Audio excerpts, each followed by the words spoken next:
In this video, we strive to remain spoiler-free, discussing only story and plot elements from the books relevant to what has occurred already on the show. When necessary, a spoiler warning with a countdown will be given. This episode contains sensitive discussion of an adult nature. This may be triggering for some. Please watch at your own discretion. Hi everyone, I'm Rebecca. I'm Max. And I'm the Geeky Hippie. Welcome back to What the Adaptation, where we review and discuss adaptations from one form to another. This week, we discuss the Lord of the Rings of Power trailer, and what everybody thought. Glenn, Yeah. check behind you. Oh, my mistake. Thank you. Yeah, as we discussed The Witcher, episode 3 of season 1, Betrayer Moon, based on the short story, The Witcher. I believe that's the very first short story in the book. Well, not counting those there was an interlude first. Yeah, One of those. What did everybody think of the episode? So this was not my favorite of the short stories, but I think they made some improvements in the episode compared to, how I reacted to it, listening to the story. So that was my take. Yeah. Max? If anything, I felt the flow was a little better in this one. It felt a little less back and forth. Well, there wasn't much Ciri, so maybe that's why. Yeah, And it was just I almost want to say maybe it wasn't a 90% Yennefer episode. Like Betrayer. It was pretty. It was pretty split. I think. Yeah, between it seems Geralt even to me. Yeah. So it wasn't like 90% Yennefer. It was more like 50, 40, 60, somewhere around there. Something like that. It was a fairly good one. It's not my favorite episode, and it's not my favorite short story. It's probably down at the bottom. It just, like I said earlier, it's a little too Lannister for my taste, and it's just, I didn't think it feels right on the show, the way they did it, but yeah. Ironically, my least favorite scene has nothing to do with that storyline. I'll tell you that later. Be interested to see what yours is. Okay. All right. So, but let's start with changes we liked, and before we get to things we didn't like. So, Max. Oh, before we start, yeah, I do have one other thing. I have toe, everyone. I was wrong. There are bearded dwarves on this show. I said there weren't any, and I was wrong. I apologize. I have toe. So we do have dwarves with beards. Thank you. All right, carry on. I had to get that out of the way. All right, you have no toe to me, so we can move on. I read the short story about a month ago, and offhand, I can't really think of too much changes that really stuck out to me. Okay. It's like the main part I kind of focused on was like his fight with Striga, I think it is. And I want to say that was pretty close to the book if they changed a few things that I can't recall exactly what they changed, but it felt pretty similar. And from the video game side of things, that game was so long ago, I can't remember anything of how that quest happened, but she was in there. It was a pretty big plot point or quest, or whatever you want to call it. There's even like a cinematic for the game based on him and that princess. That particular princess? In the game? Did not know that. First one, I believe it was. See, this is why I'm glad we have somebody on the panel who's played the games. Yeah. And she makes a guest appearance in the third game. Okay, cool. Interesting. There was a change that I really liked, and I think that opening shot scene, starting with the boy laying on the bed dying. It does a couple of things. That scene, first of all, it pulls you in emotionally. It gets you invested with the show. Like there's something going on here, it needs to be stopped. And the scene also, the way it all plays out, where there's the other Witcher there listening and watching, that whole sequence till that other Witcher dies. I like the way they did it, because it eliminates a whole lot of the conversation exposition that you have with the first nobleman, and then the other nobleman want to pay him off, and it's just it's all over the place. It gets rid of all that, and so I think it was really good change. Like he said, it flows better by getting rid of all that. This short story was clunky, to be honest. Yeah, it was. It had took me a little while to get through it. This was like being the first one. I was like, ugh, I don't know. It'd get better after that, but that story, I felt the same. This is the one though that has the beginning that we all thought was going to be when we heard the one that was about what's the other one? Was it? Oh, it's with Renfrey. It is with Renfrey. Oh, you're talking about like the very first episode when he's in like the the tavern, and they start to harass him. Yeah, right. Yeah, it does have that. It does have that. Yeah. Yeah, it's like they took that scene and planted it in the first episode with Renfrey. They did. That's true. That's true. I like that change as well, starting with the miner who had been attacked by the Striga, and basically, you know, the whole little sequence with the other Witcher. I mean, I think it just sort of establishes some level of, you know, what we're dealing with, you know, in this episode. So it's like, you know, what is Geralt going to be up against as far as a danger? So that was good. And then, so to me, one of the things I liked quite a bit that they changed, kind of carrying on from that, is the other scene they added with the miners, because you get much more of the perspective of the townspeople, how they're being affected by the king just being like, well, let this monster just keep doing what she's doing, by him not choosing to do anything about it. We see their perspective. So that I felt was definitely an improvement. Just made like the story itself a little bit more interesting. And, you know, going from there, I think it would have been nice to see their reactions at the end after it was done. Yeah, that's we didn't true. get their reaction. Bring that back in. Yeah, that's but a good point. I'm sorry to interrupt. Go ahead. I think carrying off another thing you said is, one of the issues I have with some of the way the stories are written is just exposition is often people talking to Geralt in inns or taverns. Like, it's just this person's talking to Geralt, that person's talking to Geralt, and just like telling him what he needs to do. An office, yeah. Right. So like that is boring on screen. Like, you can't do that. So instead you have like, I don't know, the scenes like with Triss, where she is like showing him the dead bodies and asking him like, you know, who did this? What did this? You know, what kind of monster did this? And he is like figuring it out. So there's a little bit more going on.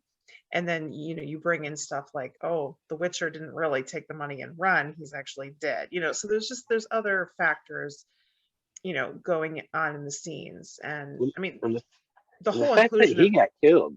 The fact he got killed shows how dangerous, you know. Plus, you know, you can see Geralt is angry that they let everyone think that the Witcher just like took the money and run, because I mean, people already hate Witchers. Like that's just bad. adding to like a bad reputation, and in this case, like not deserved at all. So I do think that's kind of odd. You know, how far have you read? Just the first two books still? First okay. Books. Because that seems kind of out of character for Triss to do that. I don't know. You get more Triss in the books, the rest of the series. Right. I don't have much of an opinion on her really, because you know. So I understand she's a primary character NPC in the role playing the video game. Yep. More than Yennefer is. The best way to put it, it's like with you ever heard of like a BioWare game? Yeah. She's a romance interest in the book games. Okay. I like this Triss too, though. Yeah, I mean, to me, it did make sense to include a character like her in this story, as opposed to rando, you know, nobles / village people, you know, filling in different parts of it. You know, so I think her inclusion made the story, it fit, it made sense with the story, and and it he's helps. someone that can come back, you know. Yeah, and it So, helps streamline the episode that Right. it flowed, as Max said. yeah. And again, you have them like doing things like they're looking at the dead bodies. They're going through this old abandoned castle. Like they're, you know, they're a little more active as far as these scenes where we're gaining information. So it's not just like we're sitting and people are talking. Yeah. You know, in the books, that was probably the worst part reading for me, was just the back and forth conversation. Yeah. There's a lot of it. Sometimes it's really is too much sometimes. Sometimes it can be good, but I didn't really care for it. It was more of like, a lot of times you hear names of people and it's like, why do these other people matter? We don't know anything about them. Yeah, Yeah, right. Sometimes it's hard to keep track of Yep. who people are talking about sometimes because they're not really characters. They're just like names, as you Yeah. said. So Yeah. Like this king in this land, like, is that important to remember? Yeah, I don't know. Yeah. I don't know. Yeah, probably. But you know. Sometimes they end up being important later on. I'm not going to Yep. tell you who will win, but there are some that do end up being important. Or even just like there's the you know, okay, so in the story, someone just tells Geralt, I forget who it tells him, but someone just tells Geralt, oh yeah, you know, this is what was going on with Foltest and Ada. And so that's not like he doesn't need to figure that out. It's just like someone just like Right. drops that information on him. In the episode, you know, he's teasing that out by talking to Foltest, and you know, it makes him a little bit more of an active participant in the situation because he's, you know, like using some strategies to get the information he needs, and it just I mean, it he's makes it showing more his interesting. cleverness Yeah. and showing he's smart. And Right. that's one of the things you don't always expect from a warrior type, is for them to be really smart. But Mhm. I think Geralt is pretty damn smart. He's perceptive too. Like I think Yeah. I mean, I'm sure some of it is his abilities, but like he is able to pick up on things from people. Yeah. So, yeah. So do we want to talk about any changes that we didn't like? Yeah, Glenn, do you have something on that? Go for it. Yeah. This is gonna sound weird, 'cause most guys wouldn't say this, but I didn't like the sex scene with Yennefer and Istrid in front of Okay. that the crowd of Okay. illusionary people. I just thought that was gratuitous, and Possibly. I'm someone who defends, you know, nudity in TV and movies all the time, but this one I didn't think it was right. It just didn't fit for me. It was like, no. It was a bit weird. Yeah, it was awkward, you know.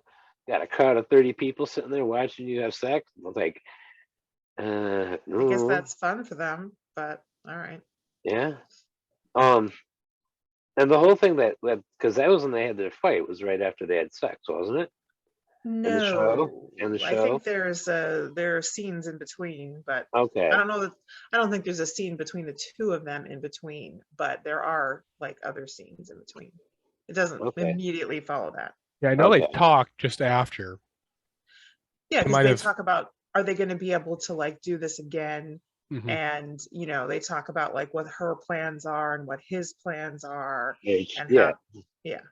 Yeah, that was it right there after the sex. Was that when that happened? That whole thing. But like at that point, they're not fighting really. They're just like, Okay. You know, it all plays out from there, though. It all stems out from there. You know, starting there, and that's a change that, in general, is part of it. So I'm going to conclude it.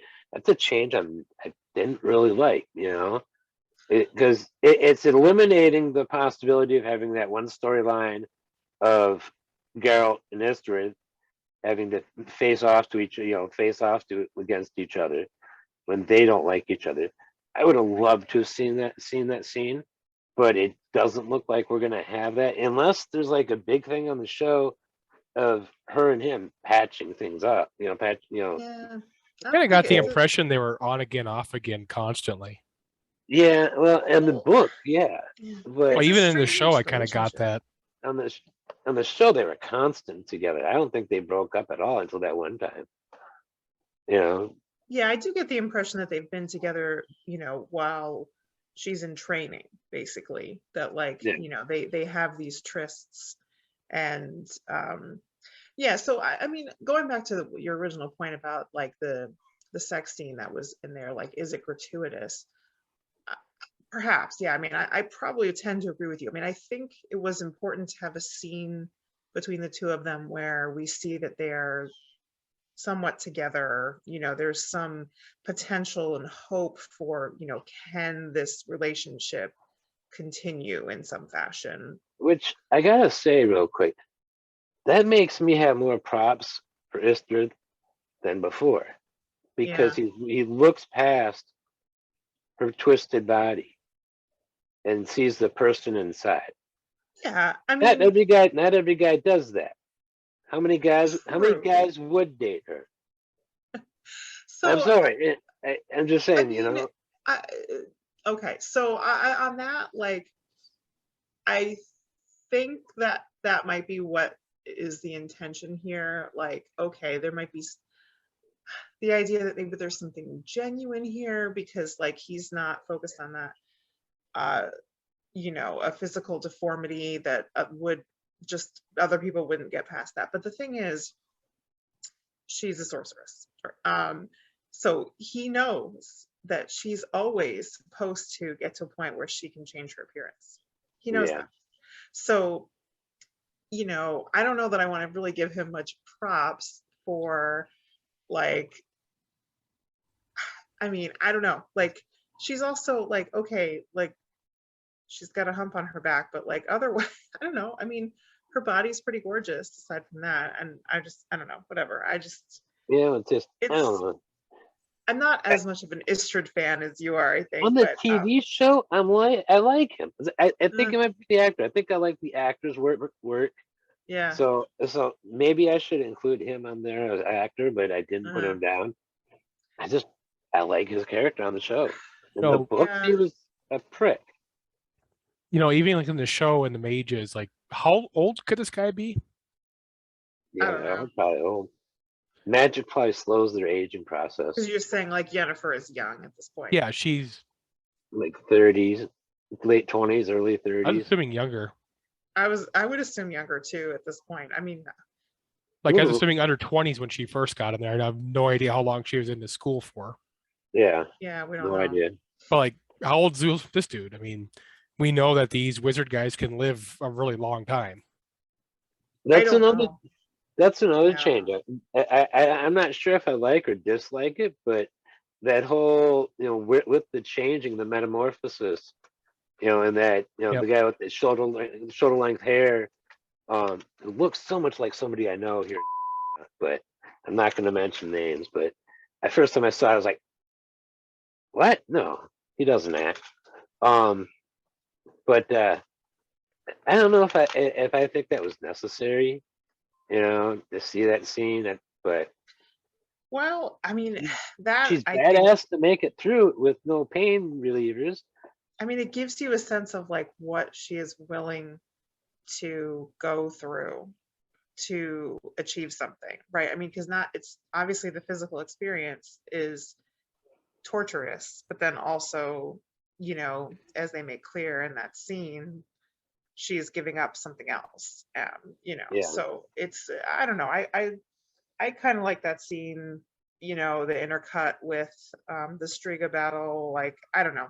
I like that we'll see. really well. But I will agree with you that like I think there's a scene with Yennefer and Isra where there's some hope in their relationship. We see the fact that it's still going on because in the previous episode we end with like, oh, well, they're both kind of screwing the other over. But we see that they've continued to have this, whatever it is, and that there's some feeling there, I think there probably, is, you So know, but at least but on the his side, sex itself, did that show us anything other than that apparently at least Yennefer is an exhibitionist? right? I don't know. so I'm you know not how sure you it did. mentioned the that scene cut with the Striga battle? Yeah. Do you recall what Geralt called Princess Ada as a Striga? No. So it's just a word he used while arguing with, I think, the king, he said she's an abortion. Oh yes, Oh. he did. So Yes, as soon as he said that those two scenes intercut with each other, it's like, yeah, Oh, interesting. I hadn't thought about that, because what you're saying is like she is at that moment losing her fertility. Yep. Interesting. Here's the question: did she do it for herself, or did she do it for other people? Oh, Yennefer? I don't know. I think she did it for herself, but yeah, no, I think she did, but you know, it was interesting how she kind of struggled to envision what she wanted to look like. That was something that, like, there's the earlier scene like with her and Tisea, and you know, it's like she can't, I mean, she even says it to Isra too, like she doesn't know, she doesn't have a clear vision of herself. Yeah. But she gets one, I guess, you know, by the end. So that was Yeah. yeah. Anyway, I don't know if we've kind of gone all over the map here as far Yeah. as So we is got that. anything else anybody wants to mention as far as changes we didn't like before we move on to? Did it fix any plot holes or create any? I don't think it really did. I didn't really have any issues with any particular change. I mean, you know, overall, I think that this episode was certainly an improvement on the source material, because I enjoyed this episode more than I enjoyed the short story it was based on. You know, regarding fixing plot holes or anything like that, or speeding things up, introducing Triss early like this, since you read further in the books, does she become more integrated into the story later on? She's there, not as often, but definitely not as often as the video games, from what I understand. Mm-hmm. But does she become an interest for Geralt, like in the games, or Raffo? Raffo? Okay. Yeah, Raffo. Got you, man. Figure I'd ask, because you know that you know, introducing her now, if they go towards what the games did, you know, with what happens with Yennefer, potentially, she kind of takes her place as the sorcerer that's kind of helping him along. Okay. So, you know, introducing her now to be the king sorceress, I think it was. Yeah. She at least lets Geralt meet her. Yeah. Have some connection now, so they can keep bringing her character back in different scenes, so we get that interplay. You'll see her in season 2, definitely. Yep. She's all over season 2 if you haven't watched it. Only I really like this Triss. This is the character that I'd have as like my best friend. You know, but okay, cool. All right, so let's talk about favorite scenes. I don't think I've started with, so I'll pick one. So I think for me, I liked the scene between Yennefer and Istredd after she like doesn't show up to her initiation, and you know, they have that sort of like breakup scene there. I don't know why I like it. I just I feel like you see some sides of Yennefer coming out that, you know, this is her kind of like realizing like what she wants and she's saying not it. always super nice. Oh no, she's not. I mean, I love her, but you know, I don't mind some of it, because it's like, you know,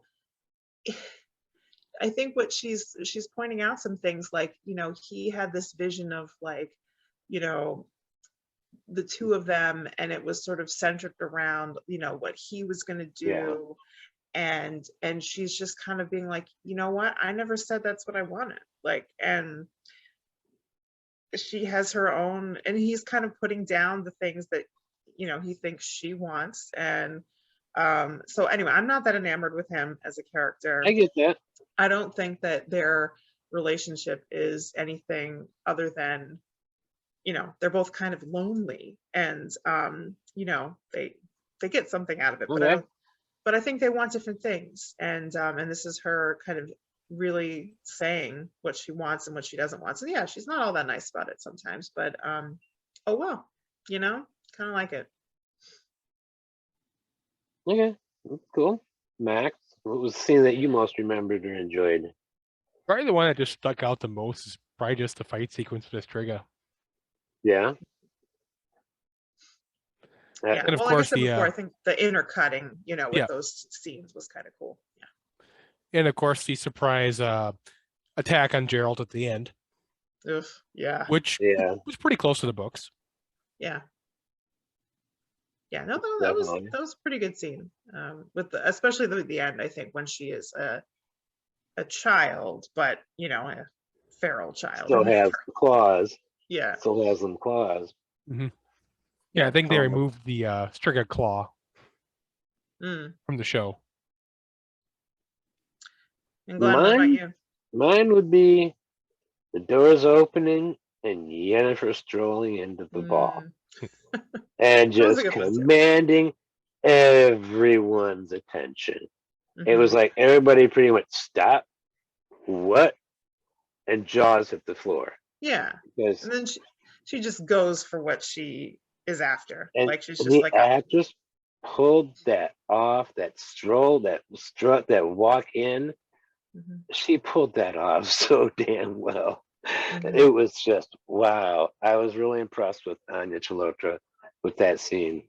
Mhm. And she took over. She's like right to the King of Aedirn and Yeah. got her She's way. like, yep, she's getting what she wants. And Fingilla's not happy. No. And Fingilla's uncle's not happy. No, Matter of she's fact, the making entire enemies. third chapter's not happy. But they're not going to argue with King Aedirn if he says this is the sorceress I want. Right. Yeah, So, I mean, it shows she's just like at that, she's kind of over everything at that point. It's like she's going to make enemies, she's going to cut ties, she's going to do whatever she needs to do because she is like not going to, live anything like a life she lived before. she wants power Yeah, at well, this that's point. true. That's what she wants at this point is power, Hmm. which is understandable when you come from being absolutely powerless. And I think that that's why, like, she can be a sympathetic character because otherwise, it's hard when you're looking at a character who wants power so much, and is willing to like do almost anything for it. That's not a terribly sympathetic quality to have. But when you Right. look at where she comes from, and as you said, how powerless she's been and how powerless she's been made to feel by And and so many people abused. and abused, that makes her more sympathetic. Yeah, definitely. Yeah. What do you think, Max? Would you rate her sympatheticness? Whatever. What would the word? I don't even know what that adjective would be. How sympathetic she is. Oh, Max, I think you're Max, muted. you're mute. Sorry, I'd say she attempts to pull it off pretty well in the show. Yeah. Mhm. The But- actress helps, right? Like, Yeah. But like what I know from the games and from what I've seen in the book so far, she's not a character I really want to sympathize too much with. I mean, I love her though. she's the complex character. I can't say I sympathize with her in every moment, but Yeah. but on the whole, there's those threads of her underlying, and I think it helps so much in the show to have seen where she began. And when I Like- say I love the character, I love bad characters too. Like, I love Gollum. So Yeah, Gollum right. Smeagol. I'm not saying I'm not going to go there and say Yennefer did nothing wrong. I'm just Yeah, saying, but I I understand love where this she's coming character. Isn't there some saying about like the little evils build up over time? from. Hmm? You just keep stretching how far you'll Dark side points. push people under the bus to get what you want Dark before it's side like, points. yeah. Back with did you ever play the old original Star Wars role playing game from West End where it was you roll a bunch of D6s? Nope. They had a thing in there. If you were a force sensitive or force user and you did something bad, you would get dark side points. And the more dark side points you get, the more likely you are to fall to the dark side. In which case, the game master takes your character away and it's an NPC now. Yeah. Yeah, interesting.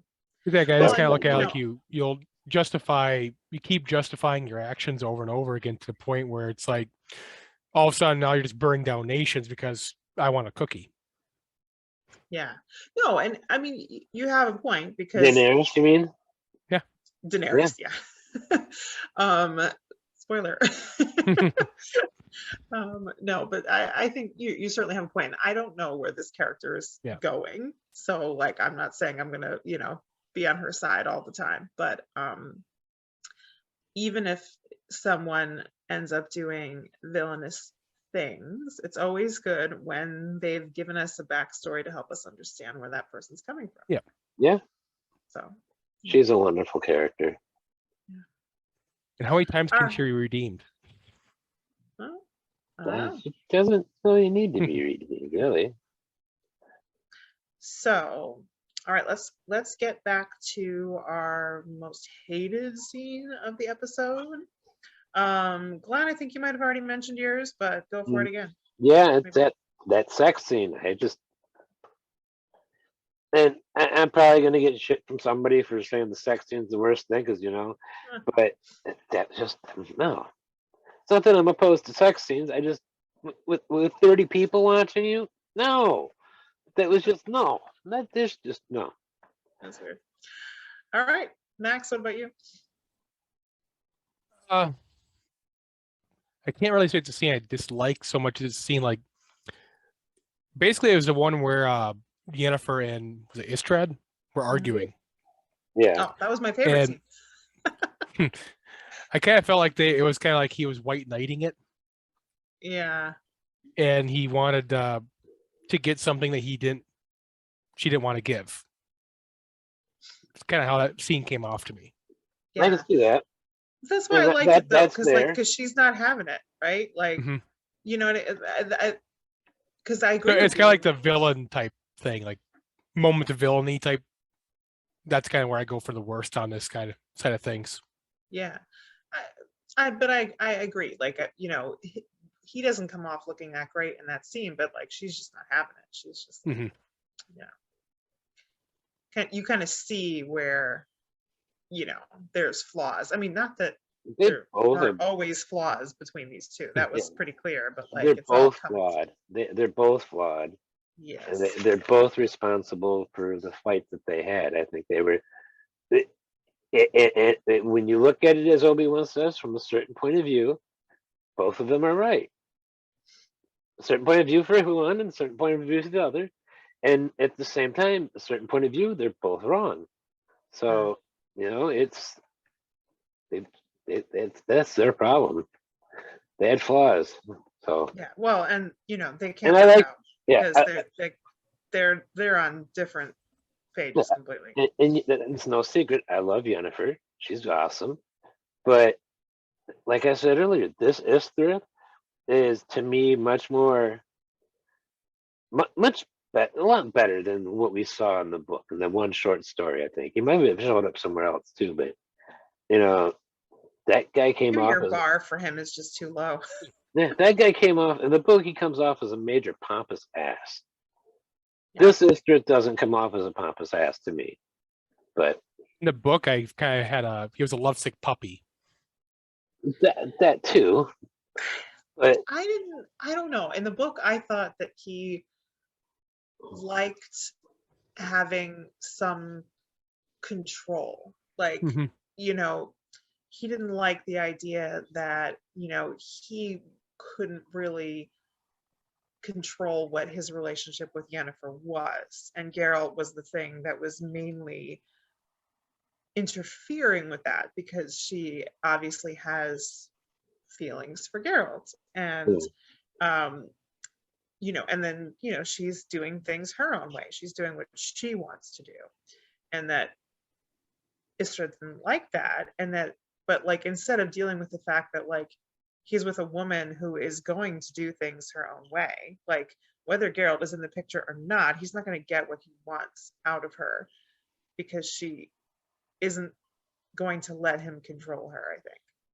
That's the sense I got from him, was that he wanted that control.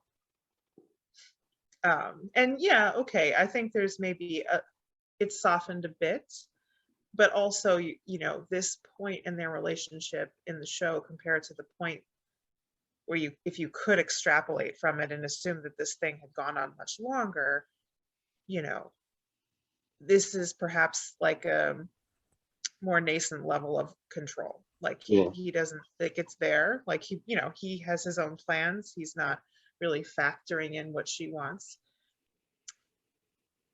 But I can see the common threads there. So I don't think, he's maybe there's a little bit. Part of their problem was they wanted different things in life. He wanted to be an archaeologist, and she basically wanted to go to DC and be a lobbyist.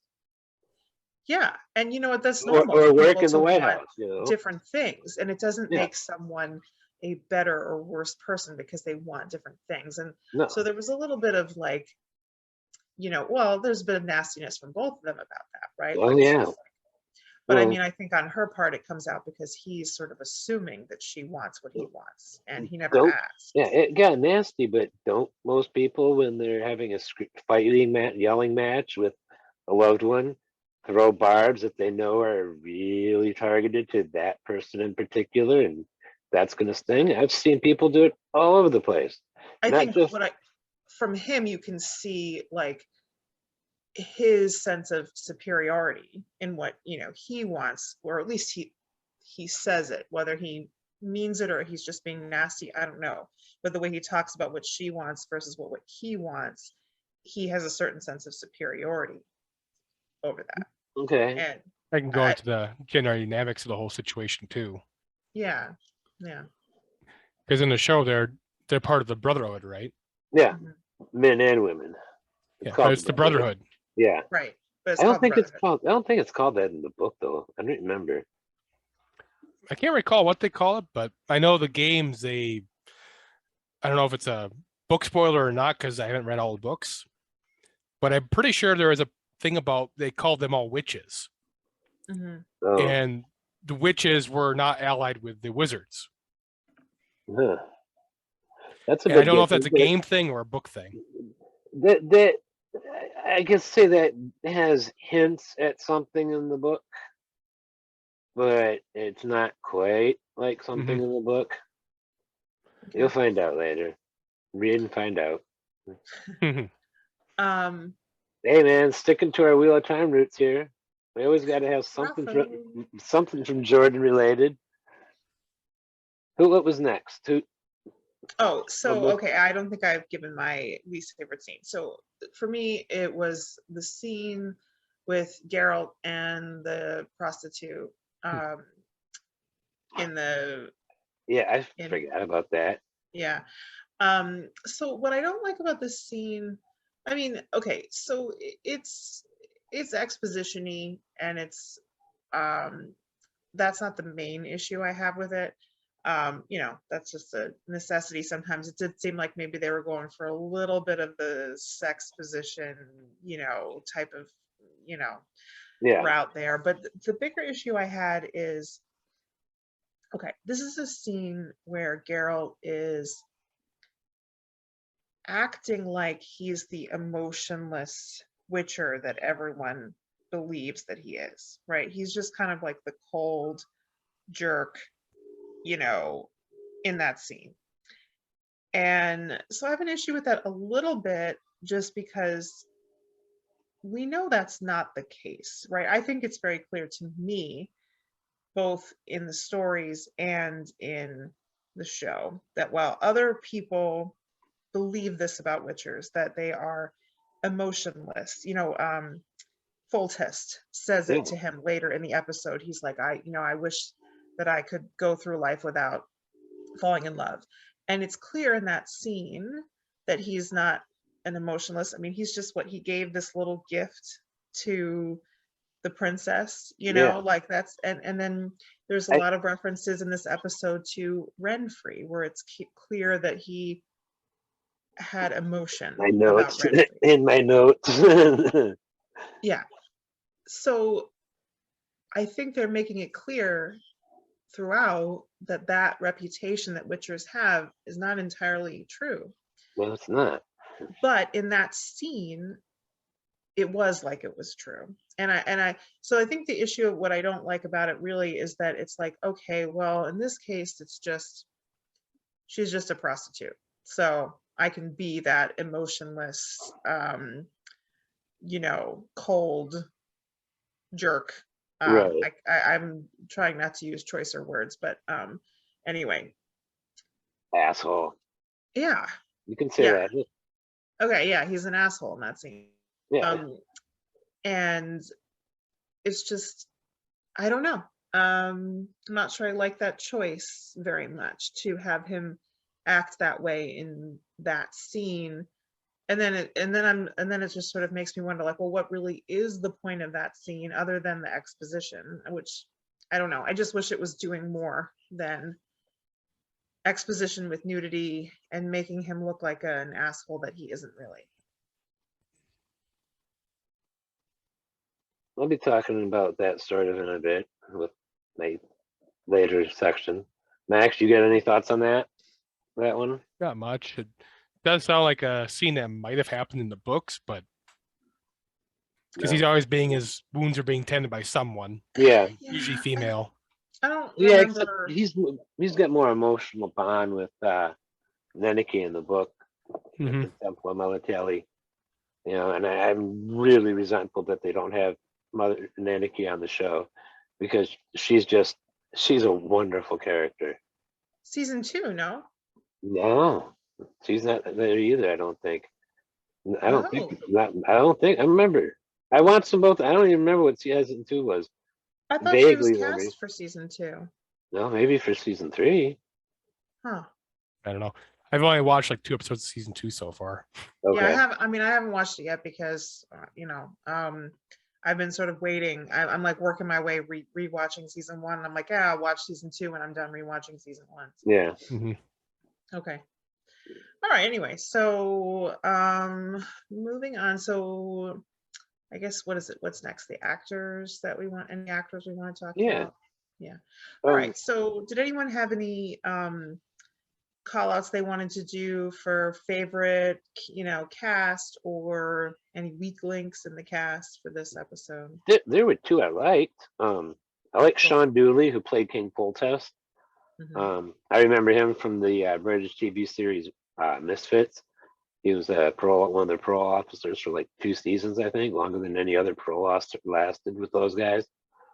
And he's kind of scary, weird, creepy in a way. I'm there too, so the guy's got that creepiness down. But I also like the guy who played Lord Ostrit. His name's Jason Thorpe. I thought he did a good job. Just his mannerisms just throughout the entire episode, depending on what side of himself he was trying to portray. Just it was great, all the way up until he gets shredded by Striga, tied to the bed. I thought he was great. Yeah, I'll agree. Those are both pretty solid. And they were characters who had a little bit more of interest, in this episode. So, yeah, those are good picks. Anything from you, Max? Just that pretty much everyone we saw didn't really have any real standout, best actor type thing. All the actors were good. Yeah. Probably the on the bad side of things, maybe the least best actress would be the prostitute. I don't know. Yeah, I mean, if I had to go with a first, it'd be the person in the Striga costume. Yeah, I don't know. That's probably a thankless job anyway. I don't Yeah. like fun. I mean, maybe it is. I don't know. They need to be in the Emmys and the Oscars. They need to have stunt coordinator and stunt performer categories in the Academy Awards. Now we can bring in the Wheel of Time and talk about how the stunt actress who played Tigraine Mantier needs all the awards. But anyway. Yeah. All right. I didn't really have any big call outs either. Like, I think it was solid. Like, there wasn't anybody that was like not doing a good job in a way that was calling attention to themselves. And but there wasn't like a performance that was like, other than ones that we've kind of already mentioned. So all right. And now let's get to our discussion of themes. And I don't know about you guys. I didn't the story that this episode was based on, I don't think is as theme heavy as most. No.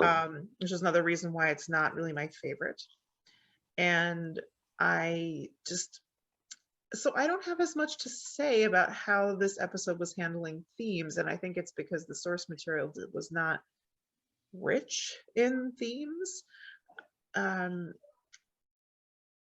So I'm curious to hear what you guys have to say as far as what you think were the themes in this episode and how it was handled. Wicked Man.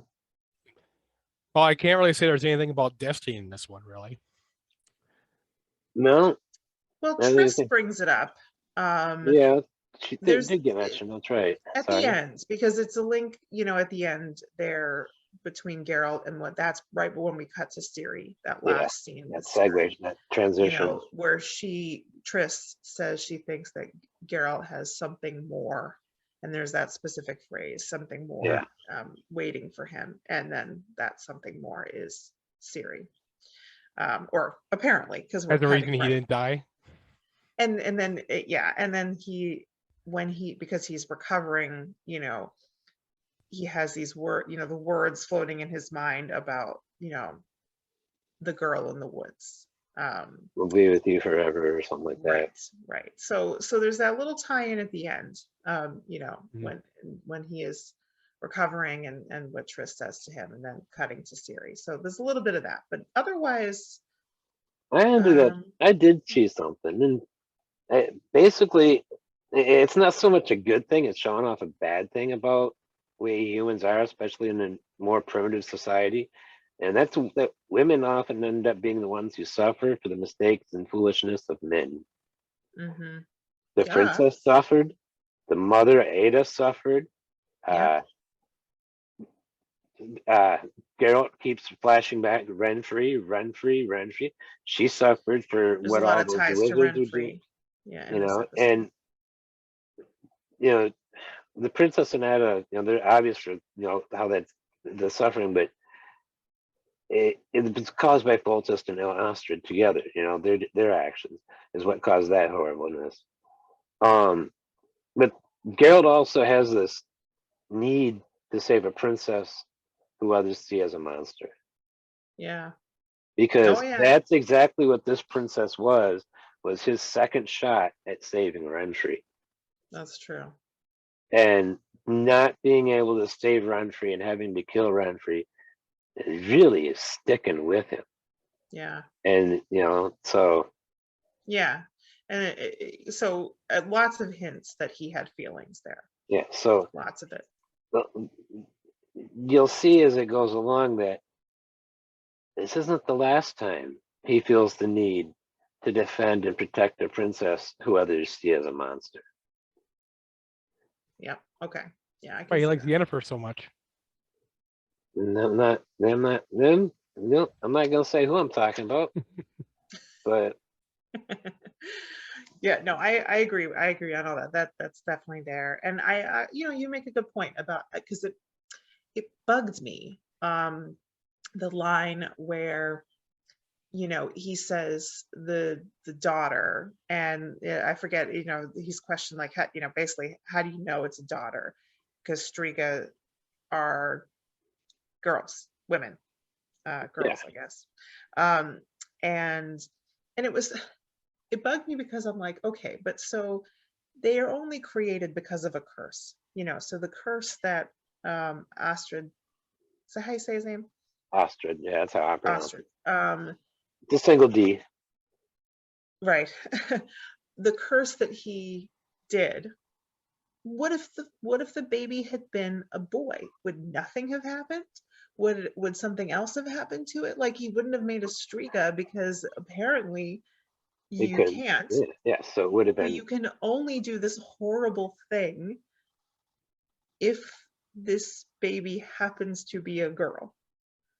Or only that horrible thing happens if the girl happens to be a girl. He could still do the curse and cause her to have a horrible baby and have it miscarry. So you can still do the curse, but then what would happen is my question. Yeah, like, who knows? Because we don't know the answers to that. Would the baby be fine? I don't know would enough. The baby just die? Like, we just don't know. And so that's what bugged me. The idea that here is something that it's not like something, it's only created by a curse, which anybody can do the curse, but apparently it only does this thing if the curse is done on a female child. Well, And we have so limited knowledge, so we can't say it only does that. It says we only know so far that that's where it works, what it yeah, does. There, right. I don't know enough Eastern European folklore to know their monsters, to know if there's a monster that's only male. You know, there Yeah, might I be. mean, You know, look, so I'm sure I that don't there are know. folklore out there about monsters who are only male. Yeah. So it's not So, that so much. It's just that, anyway, but it is that also, one struck me as it is also showing off, the very the attitude that folklore and mythology and legends have had for a long time. They're still very male centric, and Mhm. a lot of the powerful female characters or creatures always end up being bad, I guess, in a way. Yeah, So right. yeah. Yeah, and then just don't get me started on Ostrid anyway, because like, look, that character is just Yeah. a piece of work. But anyway, Who's but you're worse, right him or about Foltest? they're both horrible. Who knows? But you're right. Like the ones who actually paid the price for their horribleness were Ada and her daughter. Yeah. So that's terrible. And And also the poor folk in the area, because they were the ones who were getting eaten. yes, all the miners who were getting eaten in the Yep. yes, the poor folk, they were definitely suffering as well. So So yeah, I mean, so that's a theme, perhaps, all the people, the sort of relatively innocent people in this situation who are suffering because of what very not innocent people and what they're doing. So there's that. Yeah. There was one other thing I was going to say about that, but I forget what. Max, what do you think about that concept, that idea of can't hear you? Sorry, I said it tracks. Yeah.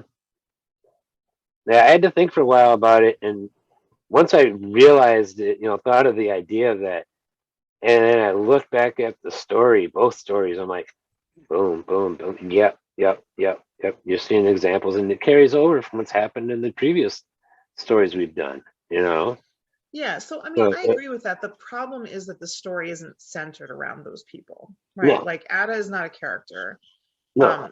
The Striga / princess is not a character either. Sort of. And well, Boss fight, that's a character. I mean, but she has no She has no, humanity yeah, that we are, really exposed to. So, true. I'll I grant mean, that.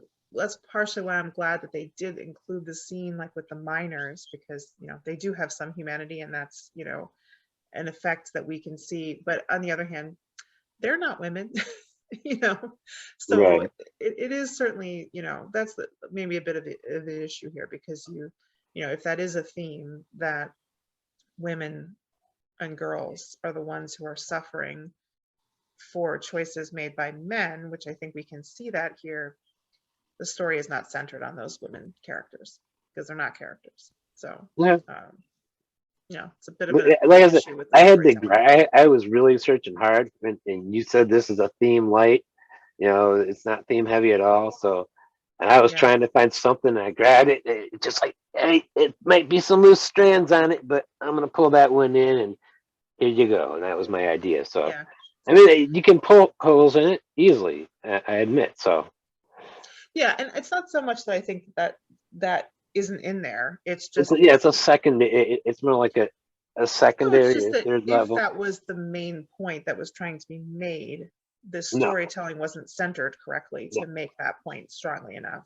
I don't think he had a main point with this short story. Yeah. Yeah. I mean, I've listened to it 3 times in the last 5 days.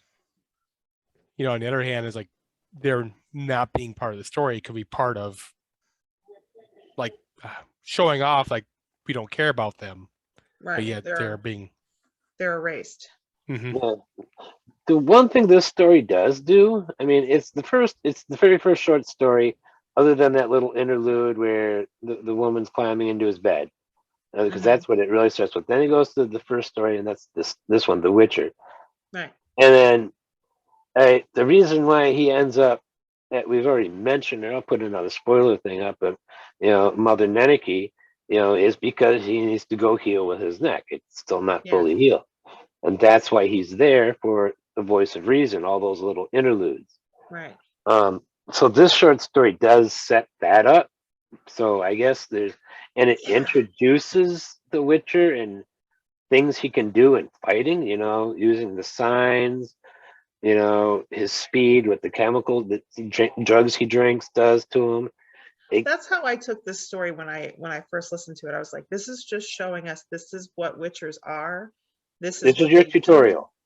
It was a tutorial story, and that's part of why it was harder to get into, because it was just it was more just very basic. And so the funny thing is, when I was listening to this book and I hadn't gone and rewatched the season for a while, I was I listened to this story and I'm like, I don't think this story is in the season. I don't remember this at all. So in my head, they just skipped over this one, and I was like, oh yeah, that makes sense, because there wasn't as much. And then I went back and watched it. And I'm like, oh, but no, they didn't. It's right there. It didn't stick in my mind. Mm-hmm. It's the least memorable of the stories for me. Yeah. And when I do remember it, I'm not really a fan of the episode, but I mean, it's still. I mean, like I said, I think they improved on it. I think that this episode was a stronger story than the corresponding short story. But Yeah. I do think it's a little light on the theme. I mean, it's made up for somewhat on, the tie-ins with Renfrey, so you kind of see that it's playing a little bit with that, the perception of Witchers versus, what Geralt's emotions really are. So, there's some things in there that make it somewhat worthwhile, but it isn't overall as strong. Or certainly not thematically. The previous episode, where I would have liked to have seen more of that whole interaction with these Sylvan. Mm-hmm. There's nothing that we lost in here that really say oh, we need more time with him and fighting Striga. No. I don't want to see 90% Geralt in this episode. Yeah, no, I agree. That would, to me, to make it drag a lot more. Right. Adding all those little conversations in of, bartering or with the coins and all that. Yes. Yeah, we didn't need that. So, okay. Anything else anyone wants to say on themes? No, I think I got that. I've been trying to see if there was any particular theme I could find in Yennefer's story. I mean, other than that, girl power, I guess you could say. I don't know. I think it's just, what is she? To me, the progression for her was, not having a clear vision for herself to, by the end, having a very clear vision for herself and just taking it. What anybody else wants can be damned. Yeah. So that was the, I don't know if that's a theme per se, but that was the progression in her storyline in that episode. I gotta wonder if the male sorcerers have to make some kind of sacrifice along those lines. I don't think so, but I don't know if they can reproduce. Good point. I mean, how the heck are new, sorceresses springing up if they can't reproduce? And anyway, the whole thing is questionable. No, but all right, so do we want to give a rating here for faithfulness to source material out of 10? I got a 6.5. Oh, interesting. Okay.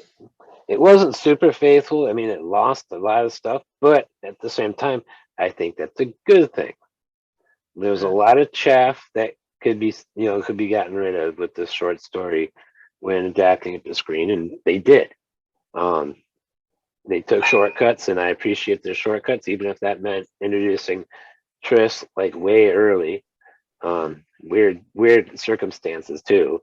But yeah, I mean, 6.5, that's better than average. Average is a 5, so it's still in the positive. It's not as great as previous episodes. I mean, you're right. It's so funny because I think my perception is when you first said that, I was like, oh, that seems so low. But you're right. There's lots of things that are different, but somehow like the very basics of this Striga story are there. You know what I Yeah, mean? Like it's the skeleton is there. this, yeah, it is. But they did change quite a bit. So you do have a point. I mean, I'd probably go bump it up a little bit to like a 7. But I mean, I think you're in, ballpark. Yeah, you're probably right. Was that what you're giving it as a 7? Yeah, I'm gonna go 7. Maximus, the Well, I wicked say I man. read this about a month ago, and from what I remember the story, the first number that pops in my head is 8. Wow. Just because what's memorable from what I read a month ago to what I saw, what sticks out remains pretty true to the books. Yeah, what I don't remember at all didn't happen in the show, so I didn't even think about it. Right. And I think that was my basic impression too. Now, I did just re-listen to this and rewatch the episode. So I think the differences are more apparent. But I think you're right, Max, as far as it just being like the basics are really there. Yeah. They're really the same. But a lot of things around that did change. But it doesn't feel different. It kind of feels the same. Yeah, it does. So anyway, and enjoyment of the episode for you, Glenn, like how would you rate that there if you hadn't read the stories? 6 out of 10. I mean, it's the well done show, and I appreciate that. So that would give me a positive attitude towards viewing it. I remember watching this my first time a little bit, and I just okay, we got the Lannister situation going on here. Let's see, all right, fine. I've dealt with that in the books before, but I'll give it a 6. And that's where I'll drop it, is a 6. I think I'm probably at a 6 with this too, and it's because again, I think back to I basically before I went back and rewatched, didn't remember that a lot of this episode happened. I think I only remembered the Yennefer parts of this episode. I didn't remember the Geralt parts of this episode, basically.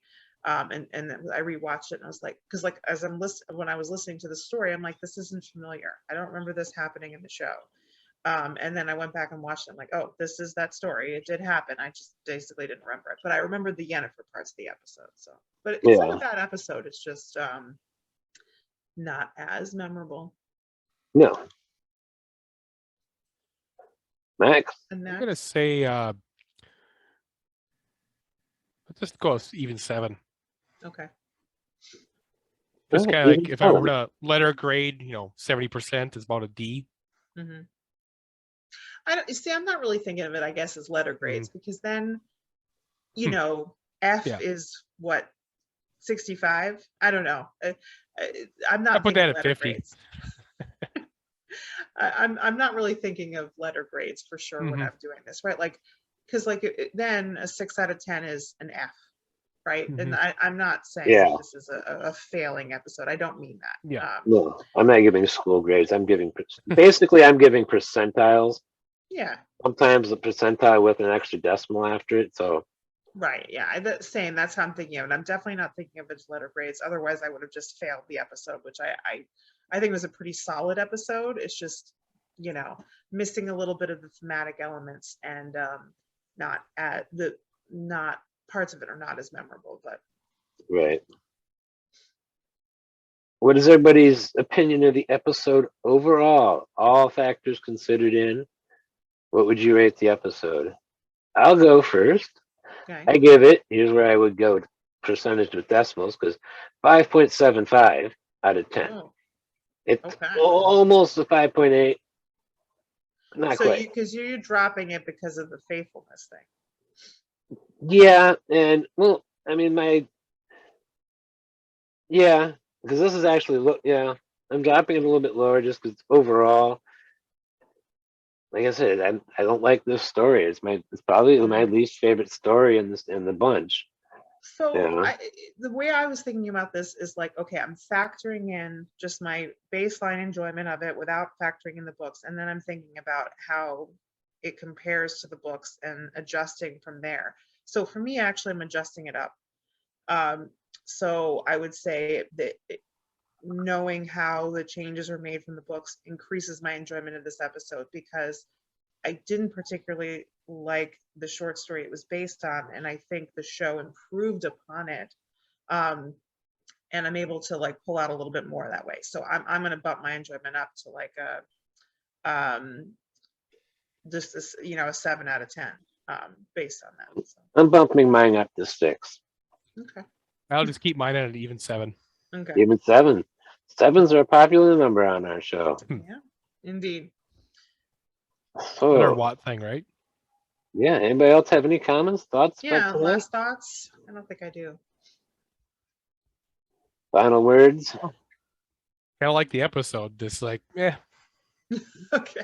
Well, next week we are reviewing episode 4, season 1, called "Of Banquets, Bastards, and Burials," which is based on the short story "A Question of Price" and the short story "Sword of Destiny" from Sword of Destiny. So please have read both, anybody who's watching, so you can follow along. Thank everybody on the panel for joining me, and thank everybody out there watching. I hope you have a great evening, day, morning, whatever it is for you. Please give us a like and a subscribe, and come back next week. And don't forget to be awesome.